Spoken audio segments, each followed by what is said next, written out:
సరైన ప్రాపర్టీని ఎంచుకోవడంలో తికమక పడుతున్నారా? ఇక ఆ కన్ఫ్యూజన్ వద్దు. అపార్ట్మెంట్లు, విల్లాలు, ప్లాట్లు మీకు కావలసినవన్నీ ఒకే చోట. Suman TV biggest property expo October 18th, 19th HSCC Novotel Hyderabad. ఇప్పుడే ఫ్రీ ఎంట్రీ కోసం కాల్ చేయండి. నిజామాబాద్ మాజీ MP Madhu Yaskhi Goud home tour చేద్దాం రండి.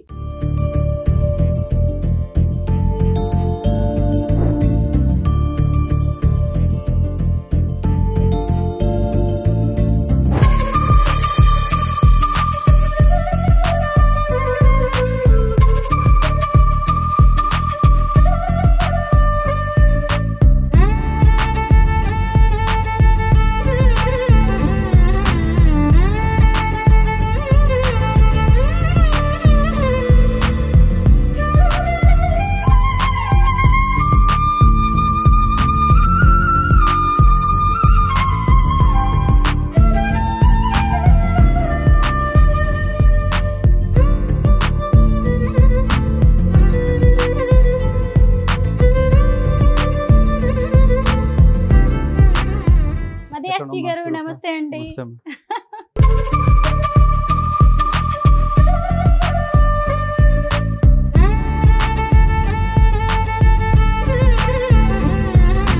మీరు ఇండియా వచ్చే వరకు కూడా మధు యాష్కి అనే వ్యక్తి పెద్దగా తెలియదు. అలాంటిది 2 సార్లు నిజామాబాద్ ఎంపీ అయ్యారు.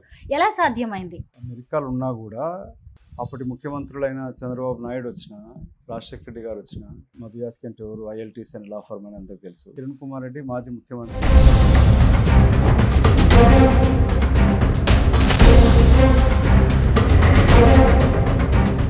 రాజీవ్ గాంధీ, రాహుల్ గాంధీ, అలాగే సోనియా గాంధీతో ఎలాంటి అనుబంధం ఉంది మీకు?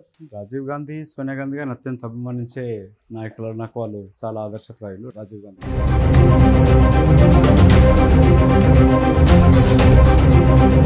ఢిల్లీ నుంచి గల్లీ వరకు మధు యాష్కి గారు అంటే వెల్ నోటెడ్ పాలిటీషియన్. కానీ మీ ఫ్యామిలీ గురించి పెద్దగా తెలియదు.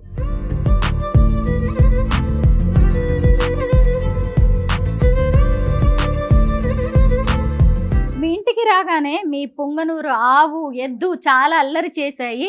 ఆవు అంటే అదృష్టం అంటారు, అందులోనూ పొంగనూరు ఆవు అయితే ఇంకా ఎక్కువ.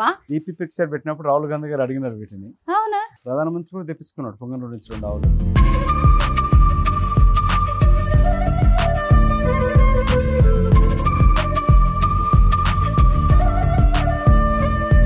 అందరికీ నమస్కారం. నేను Swarupa Potlapalli. Welcome to Suman TV. సాధారణంగా పెద్ద పెద్ద పాలిటీషియన్స్ ఇళ్ళు అనగానే ఖరీదైన భవంతులు, ఇంపోర్టెడ్ ఫర్నిచర్, కళ్ళు జిగేల్ మనిపించే ఇంటీరియర్ డిజైనింగ్ ఉంటుంది అనుకుంటాం. కానీ నిజామాబాద్ మాజీ ఎంపీ, అలాగే TPCC campaign committee chairman, AICC spokes person అయిన మధు యాష్కి గౌడ్ ఇంట్లో వీటన్నిటితో పాటు మరొక స్పెషల్ అట్రాక్షన్ ఉంటుంది. అవే పొంగనూరు ఆవులు. ఒక పొంగనూరు ఆవు, అలాగే దూడని ఆయన ఎంతో ప్రేమగా పెంచుకుంటూ ఉన్నారు. వారింటికి వచ్చిపోయే వాళ్ళని చెంగు చెంగుమంటూ తిరిగే ఈ 2 కూడా ఎంతో చక్కగా అట్రాక్ట్ చేస్తూ ఉంటాయి. ఇక్కడ చూస్తూ ఉన్నారు కదా, ఇదే మధు యాష్కి గౌడ్ గారి ఇల్లు. మినీ ప్యాలెస్ ని తలపిస్తూ ఉంటుంది. ఈ ఇంటికి ఉన్న మరో ప్రత్యేకత ఏంటో చెప్పనా? ఉమ్మడి ఆంధ్రప్రదేశ్ లో హోంమంత్రిగా పనిచేసిన దేవేందర్ గౌడ్ గారు ఎంతో ఇష్టపడి కట్టించుకున్న ఇల్లు. ఆ తర్వాత దీన్ని మధు యాష్కి గౌడ్ గారు సొంతం చేసుకున్నారు. చూసారు కదా, పచ్చదనానికి, ప్రశాంతతకు, ప్రకృతి రమణీయతకు కేర్ ఆఫ్ అడ్రస్ లా ఉంటుంది. ఎక్కడ చూసినా కానీ మొక్కలే ఉంటాయి. హైదరాబాద్ జూబ్లీ హిల్స్ లోని ఈ బంగ్లా ఖరీదు కనీసం 40 కోట్లైనా ఉంటుంది. ఈ ఇంట్లోకి అడుగు పెట్టగానే పాజిటివ్ వైబ్స్ వస్తూ ఉంటాయి. అలాగే ఈ ఇంటిని లక్కీ హౌస్ అని చెబుతూ ఉంటారు మధు యాష్కి గౌడ్ గారు. అలాగే ఈ ఇంటికి టీ హౌస్ అనే పేరు ఎందుకు పెట్టారు, ఈ ఇంటితో ఉన్న అనుబంధం ఏంటి అనేది ఆయన్నే అడిగి తెలుసుకుందాం. అలాగే వారింటి హోమ్ టూర్ చేద్దాం రండి. NRIగా ఫారిన్ లో సెటిల్ అయిపోయిన మధు యాష్కి గారిని రాజకీయాల్లోకి తీసుకువచ్చేసి, అలాగే ఆయన రాజకీయ ప్రస్థానానికి పునాదులు వేసిన, ఆయన్ని ఒక విజేతగా నిలబెట్టిన ఈ ఇంటి గురించి ఇవాళ అనేక ఇంట్రెస్టింగ్ విషయాలను ఆయన్ని అడిగి తెలుసుకుందాం రండి. మినీ మహల్ లాంటి ఈ ఇంట్లో ప్రధాన ద్వారమే రాచరికానికి ఒక నిలువెత్తు నిదర్శనలా కనిపిస్తూ ఉంటుంది. మనం ముందే చెప్పుకున్నాం కదా, ఒకప్పుడు హోమ్ మినిస్టర్ అయిన దేవేందర్ గౌడ్ గారు ఉన్న ఇల్లు ఇది. వారిని కలవడానికి ఎంతో మంది విజిటర్స్ వస్తూ ఉంటారు. ఇప్పుడు మధు యాష్కి గౌడ్ గారు కూడా ఎప్పుడు ఎవరు వచ్చినా కానీ వారి పనుల్లో నిమగ్నమై ఉంటూ ఉంటారు. అలా విజిటర్స్ కూర్చోవడానికి ఇక్కడ ఒక సిట్అవుట్ ఉంటుంది. ఇటువైపు చూసినప్పుడు ఇది ఆయన ఆఫీస్ రూమ్. మధు యాష్కి గారు అనగానే హార్డ్ కోర్ కాంగ్రెస్ నేత అనేది మనందరికీ తెలిసిందే. ఇదిగోండి కాంగ్రెస్ కి సంబంధించిన అనేక ఫొటోస్ ఇక్కడ ఉన్నాయి. సోనియా గాంధీ గారు, రాహుల్ గాంధీ గారు, రాజీవ్ గాంధీ గారు, అలాగే అనేక రకాలైన పుస్తకాలు ఉన్నాయి. ఎందుకంటే మధు యాష్కి గారికి పుస్తకాలు చదివే అలవాటు ఎక్కువగా ఉంటుంది. ఈ ఎంట్రన్స్ లోనే చూడండి ఎన్ని బ్యూటిఫుల్ ఐటమ్స్ ఉన్నాయో, రకరకాల మెటీరియల్స్ తో చేసిన ఐటమ్స్ ఇవి. ఇదిగోండి రాధాకృష్ణులు, స్టోన్. మనం మామూలుగా ఏ పని చేయాలన్నా విఘ్నేశ్వరుడి పూజతో స్టార్ట్ చేస్తాం కదా. ఇదిగోండి అన్న ఇంట్లో ఎక్కడ చూసినా కానీ విఘ్నేశ్వరుడి ప్రతిమలే కనిపిస్తూ ఉన్నాయి. గౌతమ బుద్ధుడు. ఇటువైపు చూసినప్పుడు ఎంత వెయిట్ అంటే అసలు ఒక్క చేత్తో కాదు, నాకు తెలిసిన 2 చేతులతో కూడా వెయిట్ లేపలేను. మరి ఇంకా మధు యాష్కి గౌడ్ గారు అనగానే ఒక పల్లె ప్రాంతం నుంచి వచ్చిన ఆయన దానికి సంబంధించిన ఎడ్ల బండ్లు అలాగే నాగలిని కూడా ఎంత చక్కగా ఇక్కడ ఇంటి ముందే పెట్టుకున్నారో చూడండి. లోపలికి వెళ్దాం. మధు యాష్కి గారు ఎప్పుడు చూసినా కానీ వివిధ దేశాలకి ట్రావెల్ చేస్తూ ఉంటారు. ఎప్పుడైనా ఆయనతో మాట్లాడాలన్నా, ఆయన్ని కలవాలన్నా మీరు ఎక్కడ ఉన్నారు అని కాకుండా ఏ దేశంలో ఉన్నారు అని అడగాల్సిన పరిస్థితి. ఇప్పటి వరకు ఆయన 50కి పైగా దేశాలకి ట్రావెల్ చేశారు. అక్కడ ఏ ఏ వస్తువులు అయితే ఎంత అందంగా ఉంటాయో, లేదంటే ఆ దేశానికి సంబంధించిన సింబల్స్గా ఉంటాయో వాటిని కొనుక్కొని వచ్చి ఇలాగా తన ఇంటి నిండా అలంకరించారు. చూడండి అసలు ఏ ఏ దేశంలో ఎక్కడ ఉండే వస్తువులన్నిటినీ మనం మధు యాష్కి గారి ఇంటికి, వారి ఇంట్లో చూడవచ్చు. ఇంకొకటి ఏంటంటే సాధారణంగా మ్యూజియంస్ లేదు అంటే పెద్ద పెద్ద ఇంటీరియర్ డిజైనింగ్ ఐటమ్స్ ఉండే స్టోర్స్ ఉంటాయి కదా, అలాంటి చోట దొరికే వస్తువులు ఇవన్నీ. అలాంటి చోట కూడా దొరకవు, ఎందుకంటే వేరు వేరు దేశాల నుంచి తీసుకొచ్చిన వస్తువులు కదా. ఇదిగోండి చూడండి, ఎవరైనా రాగానే కూర్చోవడానికి ఫర్నిచర్ ఇవంతా కూడా చాలా బాగుంటుంది. చూసారా ఒక థీమ్ లాగా ఏర్పాటు చేసిన ఈ ఐటమ్స్ ని చూడండి. ఇదంతా కూడా ఒక ట్రిప్లెక్స్ విల్లా అని చెప్పొచ్చు. ఇలా పైకి వెళ్ళొచ్చు, అక్కడ ఒక ఫ్లోర్ ఉంటుంది, ఆ పైన కూడా పెంట్ హౌస్ ఉంటుంది. ఇక్కడ ఉన్నారు మధు యాష్కి గౌడ్ గారి అమ్మగారైన సులోచన గారు. ఇదిగోండి ఇక్కడ 2 ఫొటోస్ కనిపిస్తూ ఉంటాయి మధు యాష్కి గారి వైపున. అందరికీ ఒక్క అమ్మే ఉంటుంది కదా, కానీ మధు యాష్కి గారికి 2 అమ్మలు ఉన్నారు. ఒకరేమో ఇక్కడున్న కన్న తల్లి, ఇంకొక వైపు పెంచిన తల్లి అనసూయ గారు. ఆవిడ పరమపదించారు. మన దగ్గర డబ్బులు ఉంటాయి, టైం ఉంటుంది, షాపింగ్ చేసే ఇంట్రెస్ట్ ఉంటుంది, కానీ ఇలాంటి కలెక్షన్ కొనాలి అంటే మాత్రం కుదిరే పని కాదు. ఇది అందరి దగ్గర ఉండే వస్తువుల కలెక్షన్ కాదు ఇది. చూడండి ఎంత డిఫరెంట్గా ఉన్నాయో, ప్రతిదానికి ఒక స్టోరీ ఉంది. మధు యాష్కి గారు వచ్చిన తర్వాత అసలు ఆయన ఏ ఏ దేశాల నుంచి ఏ ఏ వస్తువుల్ని తీసుకొచ్చారు, తన ఇంటిని ఒక మ్యూజియంగా ఎలా మార్చేశారు అనేది ఆయన్ని అడిగి తెలుసుకుందాం. మధు యాష్కి గారు నమస్తే అండి. ఇంతకీ మీ ఇల్లు చాలా బాగుంది, మ్యూజియం లా ఉంది. బయట చూసినప్పుడేమో నాకు మినీ ప్యాలెస్ అనిపించింది, లోపలికి వచ్చిన తర్వాత ఇదేదో కలెక్షన్ స్టోర్ లా ఉంది అని. అయితే 50 దేశాలకు పైగా వేరు వేరు చోట్ల నుంచి తీసుకొచ్చిన వస్తువులన్నీ మీ ఇంట్లో ఉన్నాయంట. మీకు గుర్తుందా ఎన్ని కంట్రీస్కి అసలు ట్రావెల్ చేశారు? లెక్క పూర్తిగా లేదు కానీ 50 పైన ఉంటుంది. అంటే నాకు ట్రావెలింగ్ అనేది చాలా ఇష్టం.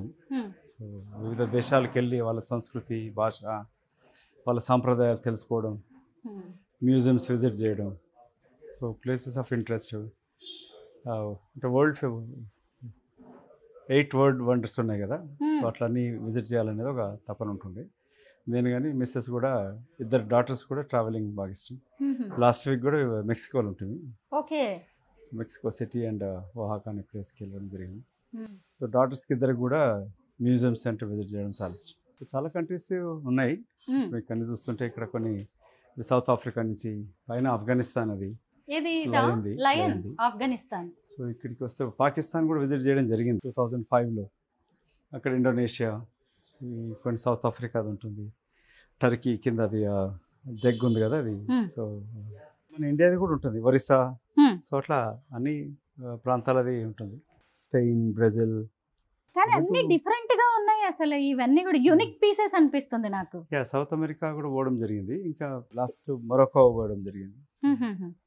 మాలే, నేను మిలింద్ దేవరా కలిసి 2013లో వెస్ట్ ఆఫ్రికా పోవడం జరిగింది. సో అట్లా డిఫరెంట్ ఖండాలకి, ఆస్ట్రేలియా కూడా ఉంటుంది, New Zealand, Australia. So travelling is my hobby. అంటే నా సబ్జెక్ట్ ఇంటర్నేషనల్ లా ఉండే LLMలో. సో అంటే drug trafficking and it's controlling measures అని నా థీసిస్ ఉండేది. సో అట్లా యూఎస్కి పోవడం కూడా అంటే పిహెచ్డి చేసినాక చేయాలనే ఒకటి ఉండేది. మధుయాష్కి గారు, మీకు ఎప్పుడైనా సరే ఒక ఐటెం కొనాలి అనిపించింది కానీ అది చాలా కాస్ట్లీ, అబ్బా ఇది అవసరమా అనిపించిందా? ఎప్పుడైనా కాంప్రమైజ్ అయిపోయారా? లేదంటే ఎంతైనా సరే నాకు నచ్చింది ఇది కొనేద్దాం అనిపించిన వస్తువు ఏదైనా ఉందా ఇక్కడ? అట్లే నేను ఎక్కువ కాస్ట్ కొనను, అంత కాస్ట్ పెట్టను కూడా. సో అన్నీ ఇది వారణాసి నుంచి కూడా తెచ్చింది. ఓకే. సో ఇన్ఎక్స్పెన్సివ్, ఆ ప్రాంతం గుర్తుండేటట్టుగా కొనడం జరుగుతుంది. మీ ఫ్యామిలీ గురించి ఎక్కువగా ఎవరికీ తెలియదు. ఎక్కువ రోజులు మీరు అమెరికాలోనే ఉన్నారు కదా, ఏం చేస్తుండేవారు మీరు అసలు ఫారిన్ లో? అక్కడ లా ప్రాక్టీస్, ముందు అక్కడికి వెళ్ళి ఉద్యోగం చేసినాక వెళ్ళడం చేయాలని ఉండే, వెళ్ళడం ఇక్కడ చేసినాక మళ్ళీ అక్కడ వెళ్ళడం చేయాలనేది కండిషన్ ఉంటుంది. కాలేజీలో చేరినప్పుడు నాన్న చనిపోవడం జరిగింది, దాని ఉద్యోగం చేసి 3 ఏళ్ళు తర్వాత ఇండియన్ కౌన్సిల్ పనిచేయడం జరిగింది. లా ప్రాక్టీస్ మొదలు పెట్టడం జరిగింది. అక్కడ ఇంటర్నేషనల్ లా ఫర్మ్ ఒకటి ఓపెన్ చేసి ఇంకా అమెరికన్ లాయర్స్ తోటి కలిసి మన వాళ్ళకి ఇమిగ్రేషను, ఇన్వెస్ట్మెంటు, ఫ్యామిలీ లా కూడా హెల్ప్ చేయడం. మిస్సెస్ డాక్టర్ అక్కడ, అంటే law and medicine most sought after professions అక్కడ. సో మన వాళ్ళకి కుటుంబానికి కాకుండా అక్కడ తెలుగు వాళ్ళకి, ఇండియన్స్కి సేవ చేయడం. సో ప్రాక్టీస్ చేస్తూ, ఇద్దరు ఆడపిల్లలు కాబట్టి ఇండియాకి వచ్చి కొన్ని ఏళ్ళు వాళ్ళ ఇండియన్ సాంప్రదాయం పెంచాలని రావడం జరిగింది. నేను 2002లోనే ఎక్స్టెండెడ్ ఆఫీస్ లాగా బ్యాక్ ఆఫీస్ కాకుండా ఎక్స్టెండెడ్ ఆఫీస్, లా ఆఫీస్ స్టార్ట్ చేయడం జరిగింది ఇక్కడ హైదరాబాద్లో. దాంతో అక్కడ ఇమిగ్రేషన్ ప్రాక్టీస్ స్పెషాలిటీ ఉన్న లాయర్స్కి సర్వీసెస్ అందించడం. ఆ టైంలో it's more revolutionary, voice over IP కింద కనెక్టెడ్, ఇంత ఇంటర్నెట్ అండ్ సర్వీస్ సౌకర్యాలు కూడా లేకుండా. సో ఆ ఉద్దేశంతో రావడం జరిగింది ఇక్కడికి. సో వచ్చిన కొన్ని నెలల్లోనే రాజకీయ అవకాశం. రాకముందే ఇక్కడ ఇల్లు నాకు అత్యంత అభిమానించే నాయకుడు మాజీ హోంశాఖ మంత్రులైన దేవేంద్ర గౌడ్ గారిది. నేను నా యుఎస్ ఆఫీస్ కొరకు ఇది రెంట్ చేసుకొని రావడం జరిగింది. ఓకే. సో ఇల్లు చాలా బాగుంది. మీరు ఇంటికి వస్తుంటే, పైకి ఎక్కుతుంటే ఒక మంచి ఫీలింగ్ ఉంటుంది. అవును. సో అది ఇల్లు బాగుందని అంటే నచ్చితే ఉంచేసుకొని చెప్పినాను అంతే, ఒక మాటతోటి. సో ఇల్లు తీసుకోవడం జరిగింది. సో అట్లా it's very lucky house for me. And వచ్చినాకనే కొన్ని నెలలలో నేను ఎంపీ అవ్వడం జరిగింది, 2 సార్లు గెలిచినాను. సో అట్లా అసలు మీరు ఇండియా వచ్చే వరకు కూడా మధుయాష్కి అనే వ్యక్తి పెద్దగా తెలియదు. అలాంటిది 2 సార్లు నిజామాబాద్ ఎంపీ అయ్యారు. ఎలా సాధ్యమైంది? ప్రజల నాడి పట్టుకోవడం, ప్రజల్ని ఆకట్టుకోవడం అనేది అంత ఈజీ కాదు. ఒక ఎన్ఆర్ఐగా ఉండి ఇక్కడ గ్రామీణ ప్రజలు కావచ్చు, రకరకాల మనుషుల మనస్తత్వాలని ఎలా చదవగలిగారు? నేను అమెరికాలో ఉన్నా కూడా ఇక్కడ ఉండేటట్టుగానే ఉండేది. అక్కడ న్యూయార్క్లో ఇండియన్ ఓన్ లా ఫర్మ్స్లలో నాది one of the biggest law firm America. అప్పటి ముఖ్యమంత్రులైన చంద్రబాబు నాయుడు వచ్చిన, రాజశేఖర రెడ్డి గారు వచ్చిన, లేక కేంద్ర మంత్రులైన బండారు దత్తాత్రేయ గారు వచ్చిన, జయపాల్ రెడ్డి గారు వచ్చినా కూడా, ఏ రాజకీయ నాయకుడు, పార్టీ వాళ్ళు వచ్చినా కూడా నేను అక్కడ ఆతిథ్యం ఇచ్చేవాడిని. సో న్యూయార్క్లో ఎవరు వచ్చినా మన తెలుగు యాక్టర్స్ కానీ, మిత్రుడు నా క్లాస్మేట్ బాలకృష్ణ కానీ, లేక రాజేంద్ర ప్రసాద్ కానీ, మోహన్ బాబు గారు కానీ, ఇట్లా ఎవరు వచ్చినా కూడా, జయప్రద గారు సన్నిహితురాలు, తర్వాత పార్లమెంట్ రావడం జరిగింది. అట్లా మన వాళ్ళు ఎవరు వచ్చినా కూడా అందరికీ సుపరిచితమే. మధుయాష్కి అంటే ఎవరు, ఐఎల్టీసీ అని లా ఫర్మ్ అని అందరికి తెలుసు. అంతకుముందు నేను అందరికి తెలియదు ఏంటంటే, మొదటి నుంచి కూడా నేను మొదట్లో కాంటెస్ట్ చేసింది 8వ తరగతి యాతినగర్ జిల్లా పరిషత్ హై స్కూల్ ఉన్నప్పుడు జనరల్ సెక్రటరీకి, తర్వాత ప్రెసిడెంట్కి గెలవడం జరిగినది. నిజాం కాలేజీలో వైస్ ప్రెసిడెంట్ ఉంటుంది. కిరణ్ కుమార్ రెడ్డి మాజీ ముఖ్యమంత్రి నా ప్యానల్లో క్యాండిడేటు అప్పుడు. సో తర్వాత నేను ఢిల్లీ యూనివర్సిటీకి వెళ్ళి స్పోర్ట్స్ కూడా బ్యాడ్మింటన్ ప్లేయర్ని. సో రాజకీయాలు విద్యార్థి దశ నుంచి కూడా మొదటికెళ్ళి ఉన్నాయి కాబట్టి పరిచయం. అక్కడ ఉన్నా కూడా తిరిగి రావాలని ఉంటుండే. బాలగౌడ్ గారు ఎక్స్ ఎంపీ నిజామాబాద్ నుంచి, మాకు అత్యంత కుటుంబ సన్నిహితులు, వారు కూతురు గిట్ట బాగా పరిచయం. అందుకే తిరిగి ఇక్కడికి వచ్చినప్పుడు పార్లమెంట్కు కాంటెస్ట్ చేయాలనే ఆలోచన ఉండే. డి శ్రీనివాస్ గారి సహకారం, షబ్బీర్ అలీ కూడా మిత్రుడు. మీరు అడిగినట్టంటే భారతదేశం నుంచి వెళ్ళిపోయినా కూడా భారతీయతను వదులుకోలేదు. చంద్రబాబు నాయుడు హయాంలో అత్యధిక ఆత్మహత్య రైతులు చేసుకోవడం జరిగింది. New York times, wall street journal లాంటి పేపర్లో హైదరాబాదు హైటెక్ సిటీ లాగా పేరు పొందిన వేలాది మంది రైతులు ఆత్మహత్యలు చేసుకుంటారు. కాటన్ ఫార్మర్స్ కానీ, ఇటు నిజామాబాద్లో మాచారెడ్డి మండలంలో అత్యధిక రైతు ఆత్మహత్యలు చేసుకున్న మండలం అది. వార్తలు వచ్చినప్పుడు ఎన్ఆర్ఐగా ఆ రైతు కుటుంబాలను ఆదుకోవడం జరిగింది. అది రాజకీయాలకు రాకముందే. అట్లాగే నేను ఒక గౌడ కులస్తున్నై ఉండి ఇక్కడ హిమాయత్ నగర్లో గౌడ హాస్టల్ కొరకు నాన్న పేరు పైన చనిపోయాక ఒకటి లా కాలేజ్ వాళ్ళకి, లా స్టూడెంట్స్కి గోల్డ్ మెడల్ ఇన్స్టిట్యూట్ చేయడం జరిగింది. అక్కడ లైబ్రరీ కట్టించడం జరిగింది. నల్గొండ జిల్లాలో హాస్టల్ కట్టించాను అక్కడ మిగతా అందరి సహకారంతో. అట్లా ఈ సోషల్ యాక్టివిటీస్ అనేది మజియాస్కి ఫౌండేషన్ ద్వారా నేను రాజకీయాలకు రాకముందే 2000 సంవత్సరం నుంచే ఇయర్ 2000 నుంచి చేయడం జరుగుతుంది.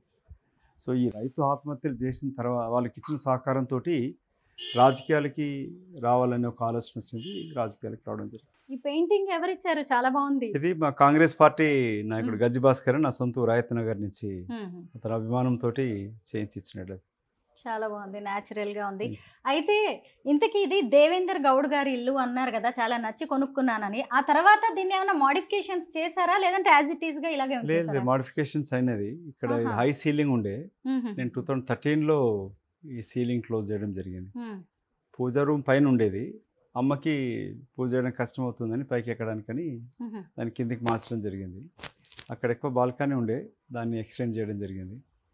మేబీ అది దాని తర్వాతనే ఎలక్షన్లో ఓడిపోతా ఉన్నాను, తెలియదు. నాకు వాస్తవానికి నేను నమ్మను అసలు, కొన్నప్పుడు కానీ తర్వాత కానీ నమ్మను, దానిపై ఇప్పుడు పాటించలే. సో అట్లా కొన్ని అంటే 2 సార్లు అట్లా ఉండే, మళ్ళీ ఇక్కడది ఈ క్లోజ్ చేయడంతో పైన నాకు లైబ్రరీ రూము, హోమ్ థియేటర్ అట్లా అడిషనల్ రూమ్స్ వచ్చినాయి. బయటికి వెళ్ళి చూస్తాను పెద్దగా ఉంటుంది కానీ 4 బెడ్రూమ్స్ ఏది సరిపోవట్లే అని చెప్పి ఇది ఎక్స్టెండ్ చేయడం జరిగింది. ఈ పైన రూఫ్ వేస్తే మీకు ఇంకా 2 రూమ్స్ ఎక్కువ వచ్చాయి. ఓకే, మీకు ఏఐసిసి అలాగే కాంగ్రెస్ అధిష్టానంతో చాలా మంచి టర్మ్స్ ఉన్నాయి. రాజీవ్ గాంధీ, రాహుల్ గాంధీ అలాగే సోనియా గాంధీతో ఎలాంటి అనుబంధం ఉంది మీకు?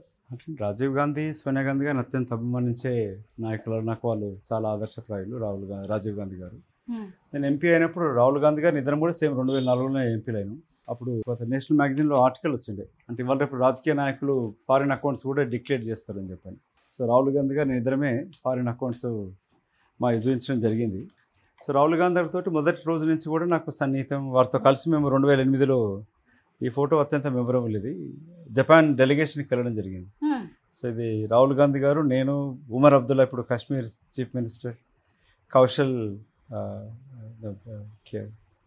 రాహుల్ గాంధీ గారి పిఎస్ కూడా అక్కడ చూసారా, మొత్తం గాంధీ కనిష్క సింగ్, నేను, రాహుల్ గాంధీ గారు, ఉమర్ అబ్దుల్లా.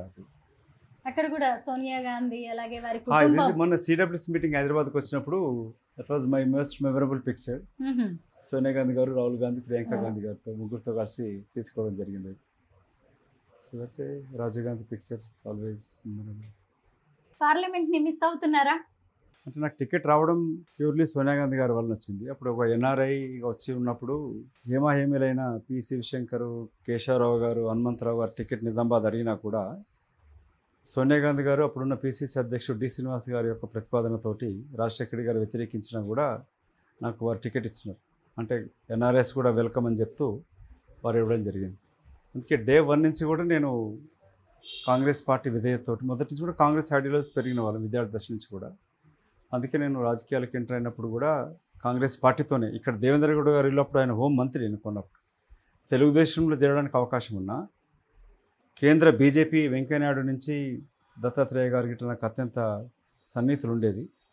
బీజేపీ నుంచి ఆఫర్ ఉన్నా కూడా నేను అప్పుడు అధికారం ఉన్న కేంద్ర రాష్ట్ర పార్టీలు కాకుండా ప్రతిపక్షంలో ఉన్న కాంగ్రెస్ పార్టీలు చేరడం జరిగింది. విద్యార్థి దశ నుంచి కాంగ్రెస్ ఐడియాలజీతో ఉన్నాం కాబట్టి కాంగ్రెస్ పార్టీలు చేరడం జరిగింది.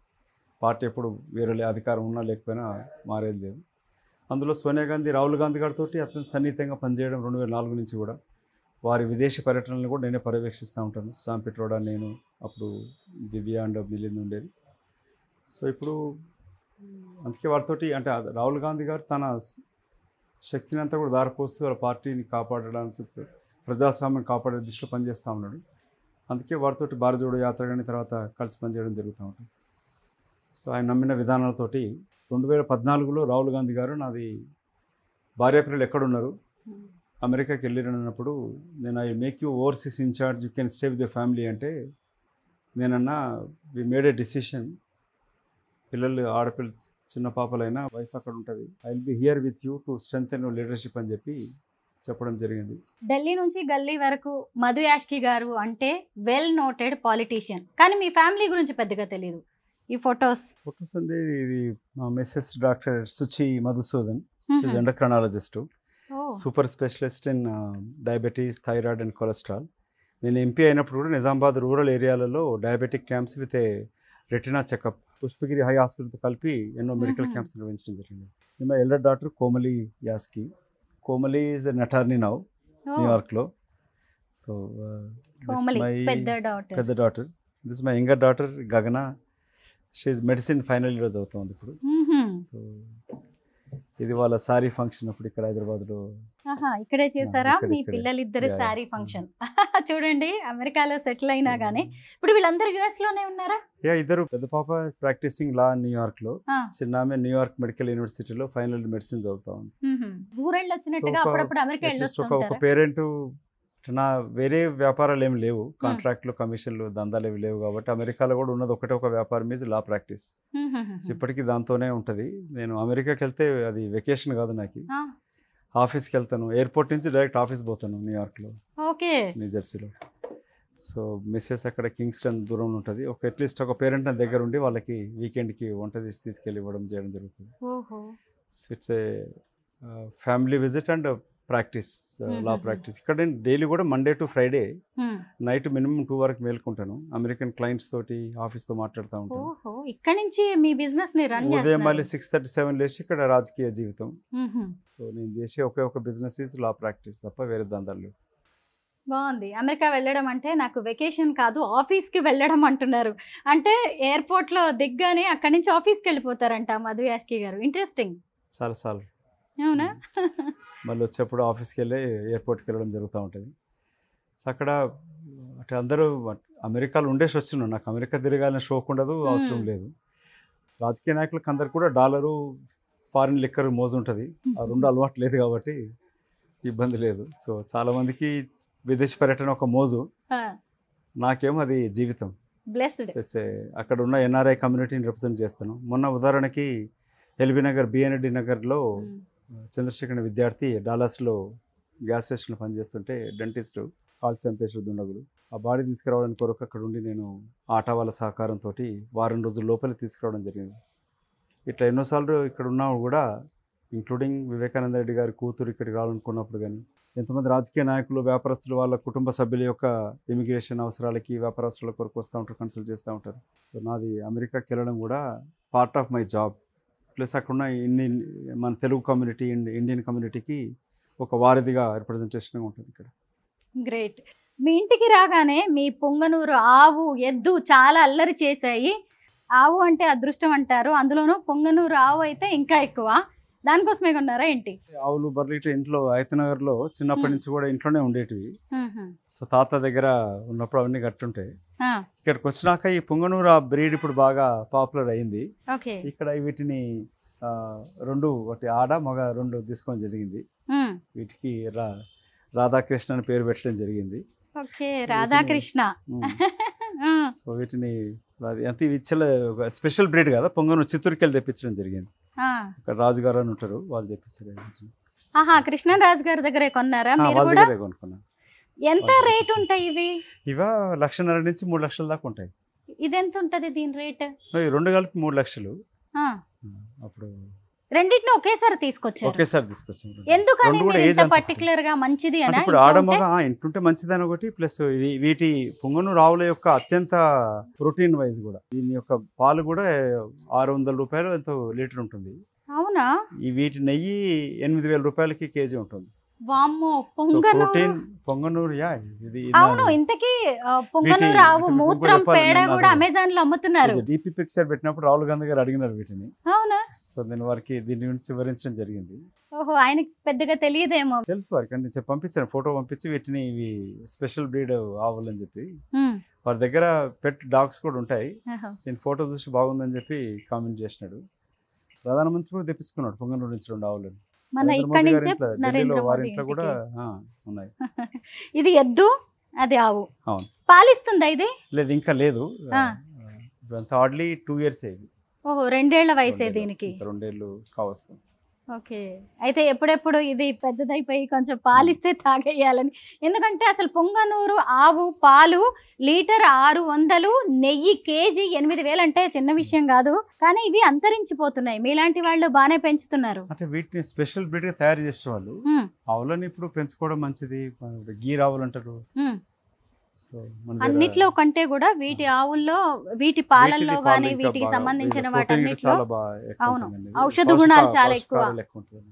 సంప్రదాయ వైద్యంలో కూడా ఎక్కువగా వాడుతూ ఎక్కువ వాడుతూ ఉంటారు. ఉంటారు ఇప్పుడు. అవును, వీటిని చూసుకోవడానికి ఎవరైనా ఉంటారా మనుషులు? ఉన్నాడు అంజయ్ అని, మా అంజయ్ గౌడ్ ఇక్కడ ఉంటాడు. అతను దగ్గర చూసుకుంటాడు. ఇంట్లో మేము కూడా అంటే ఇక్కడ ముఖేష్ గణేష్ అని వాళ్ళు ఉంటారు, వాళ్ళ డ్రైవర్, వాళ్ళు కూడా చూస్తూ ఉంటారు.